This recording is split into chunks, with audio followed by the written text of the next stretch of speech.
Hi, welcome back and good morning. It's a beautiful day here at Berg Mountains Optional University here in the 9th section of #How to Run for President 2, U.S. Political Structure. We analyzing the 23rd Amendment to the Constitution. We discuss why before June the 16th of 1960 citizens of Washington, D.C. not of a state but a district were taxed as other Americans but weren't represented in Congress. We couldn't consider those citizens national slaves, which if one looked at the situation that way I guess they could, but as the civil rights movement was then, when it passed was then the talk about every town, passing the 23rd Amendment ensured they couldn't be looked at as such as in Congress. Those citizens were afforded representation in Congress and the right to vote for presidents which before they hadn't been. Let's explore. Won't you come along with us? Chapter XXIII, Week 9. Citizens of D.C. may vote. Technically, the land in the District of Columbia is ultimately owned by the federal government and not a state of itself. With land set aside for Maryland and Virginia, the district and its inhabitants are not characterized by a state and not represented officially in the House of Representatives or the Senate. It is a large area where not all workers can commute to work from Virginia or Maryland. The people must empty garbage, cook meals, fix flat tires and do every other job you can think of other than government. The average American worker is as essential as any senator's aide, if not more, and they live and work within the confines of the federal district. With no one in the House or Senate to vote for, they would only decide local issues at the polls. Those who live in the district couldn't vote for the president because they had no electoral votes, because the district's property taxes go to the federal government, not a state. To partially solve the problem, we now allow those in the district to vote in national elections, being added to the popular vote without contributing to the electoral college. So, democracy, if only a facade, is finally available. This is a new generation where every voice will be heard, even the citizens born of no state. No, we can't pay the one who picks up the trash the same as one who designs buildings, but their voice can count for as much. We need them both, as we couldn't expect a building designer to empty the garbage, nor a garbageman to design buildings, but both of their opinions matter. Actually, before this position those born and residing in the district were taxed without being represented, couldn't run for president and were either dignitaries or second-class citizens, because they couldn't vote. Before this position those living in the federal district were being taxed without representation.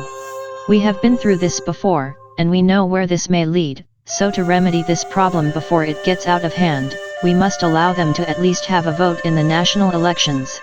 They may have no actual voting senator and no electoral votes, but something is better than nothing. Their inclusion is invaluable, and knowing they contributed to the popular vote, they know they are a part of the American dream. If we are going to make a successful run at president, we will need all the votes we can get, and those in the district will feel much better having voted for us than not. We pride ourselves on inclusion of every American citizen, and there should be no penalty for just having been born and living in the federal district. Taxation without representation is too close to stealing for the likes of us, and every voice counts, so their voting should have been a foregone conclusion, but since they want us to put it in writing, we have. The logic behind allowing their vote is the same as it has been since the founding of our great nation, and since we can have things our way, we should let that freedom inspire our liberty in all that we do, but most especially in the vote. Before this position those born and residing in the district couldn't run for president because the district is not a state but of the states. As the essence of freedom is having the ability to accomplish our hopes and dreams, how could we disallow the trophy of the highest position in the land and live with ourselves? With no state to call home, they are not slaves to the nation, even though their vote is not as strong as one coming from a state with 2 senators and multiple electoral votes. So, the road to the presidency is open to those from the district through the power of a state, but now those born in the district can attach themselves to a state and run for president. A lot of people take for granted living with the comfort and protection of a state, but that is the road to the presidency. Allowing the vote in the federal district can only contribute to the legacy of our democracy, that it is a true democracy, and that anyone under our auspices can aspire and, perhaps, even become the highest officer under the government. Before this position those born and residing in the district were either dignitaries or second-class citizens, because residents couldn't vote. The population living in the federal district consists of the president, his cabinet, senators, representatives, foreign ambassadors, their staff, a large number of local workers and their families. Before this position the local workers and their families were second-class citizens, because they were denied the opportunity to vote in the national election, because they had no state to claim. The president, his cabinet, senators, and congressmen enjoy dual citizenship with their home state and the district, as do the foreign ambassadors and their staff with their country and the district. The good book says the meek shall inherit the earth, and how much more meek can an American citizen be than one without a vote? No longer will we allow citizens to be treated as second-class citizens by denying their right to vote. We can't say that just because we are in a higher political position than the brick mason, we are entitled to more of the basic civil liberties America has to offer. They are an important and essential cog in the inner workings of government as anyone could be. Not all Indians can be chiefs, and not all chiefs are Indians.